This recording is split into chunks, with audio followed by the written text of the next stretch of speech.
And the top story, the ANC Youth League in Ekurhuleni is declaring war on youth unemployment in South Africa. The Youth League is leading a march for economic opportunities. Other organizations like SASCO, COSAS and PWYA are also taking part. The ANC Youth League says the city of Ekurhuleni bears the brunt of having the highest unemployment rate and the largest youth population. A memorandum of demands will be handed over to the relevant stakeholders and the city's 3 major industrial manufacturers. Earlier we spoke to ANC Ekurhuleni convener of their grievances. You can't procure the PPE from the same people that have been making money for the past 30 to 50 years. Such small business can be given to cooperatives and townships and many other industries. A lot of factories utilize tracking systems for logistics. Who washes those trucks? Who assists to pack and package those things that goes there? A lot of young people can do those jobs. Now we're saying that as the Youth League of Ekurhuleni, enough is enough. It's about time we take responsibility for our own future. We can't sit down and always complain to the government. And in a normal situation, the government is not supposed to become the major employer. It's supposed to create an environment that is conducive for investors to invest in the country.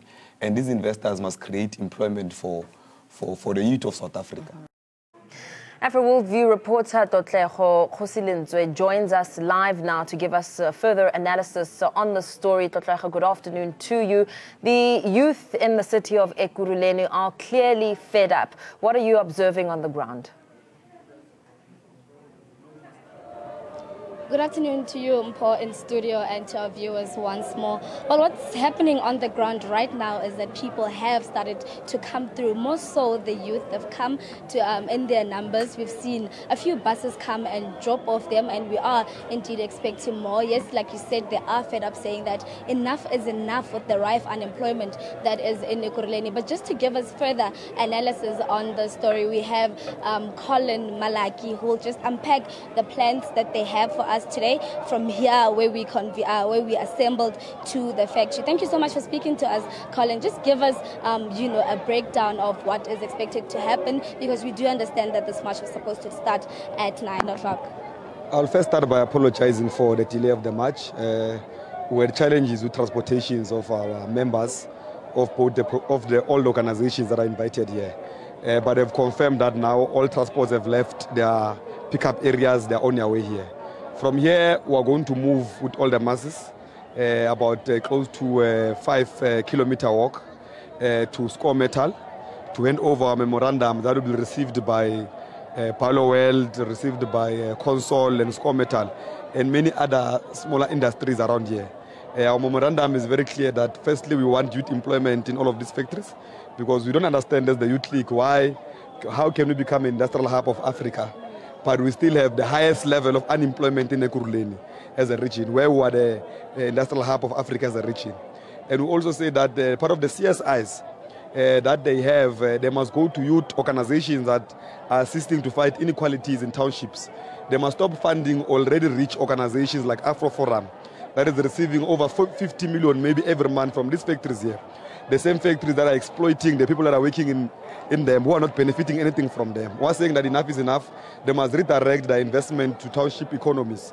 We're saying that secondly, that the procurement of their PPEs, whatever small and business that they have in their factories, they need to direct them to black-owned companies owned by township businesses. Now, we're saying that young people are ready to participate fully in the economic activities of their country. They must be given that opportunity to prove themselves. And tell us, Colin, because I spoke to a young lady earlier who said to me that they never hear from councillors, they never hear from the mayor. Has there been an engagement between yourselves and the leadership of Ekurhuleni just to, try and snub this unemployment that you see happening in your region?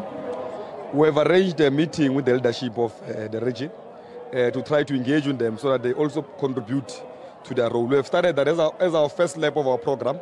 We are starting in the private sector, because it has become popular that everyone that wants to march first start in the municipality. And we believe that the municipality is not supposed to become the majority employer, but they must create an environment conducive for people to invest in and create employment. But we are saying that if the councillors don't listen, the same young people who are here will mobilize them again to come here with a memorandum to say to them that if you're not going to listen, enough is enough. were the ones that voted for you to be in office, who are demanding you to vacate office immediately, and young people must occupy them. Anyway, the people that are occupying this office are too old to occupy them. We can't say in a region where over 60% are young people. But if you look at the council outlook or the mayoral committee outlook, it's dominated by old people who are about to go to pension. Now we're saying that young people are ready to take charge of their own future.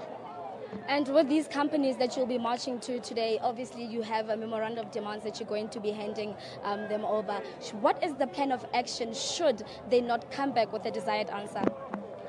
We are left with no choice but to close them down. We believe that majority of the young people who are unemployed are enough to close down any factory in Ekurhuleni or any company that does not listen to their issues. Now, this is a warning. If they're not going to respond with urgent, we are going to give them 14 days to respond and commit to programs on how they're going to assist us and our memorandum to be implemented. We have a youth unit in Ekurhuleni, youth directorate. We are saying that part of their programs, they must find a way of creating an accord where all business people can contribute to channel so that they facilitate the programs of making sure that youth programs are successful. Absolutely. Thank you so much for joining us. That was Colin Malaki, and he is the regional chairperson here in Ekurhuleni. Now, I just want to step aside and let my camera person just give you just a picture of what is currently happening right now. A mood of celebration, a mood that is jovial, a mood that is happy, as if, you know, they've already received a victory, but more people are still coming in. We've seen students from different schools. We've seen the youth themselves come out in their numbers to come and support this movement that was brought up here today.